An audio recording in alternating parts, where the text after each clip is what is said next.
சேலம் கழிவு எதுவும் கலக்காதனால இது வந்து சுத்தமான நீராக இருக்கும்.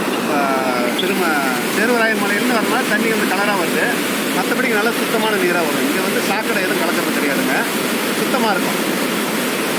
இன்றைக்கி காலையில் இப்போ இது வந்து 3 அடி தண்ணி வடிஞ்சிருச்சு, குறைஞ்சிருச்சு. நைட்டு வந்து அடிக்கலாம், இப்போ குறைஞ்சிருச்சு.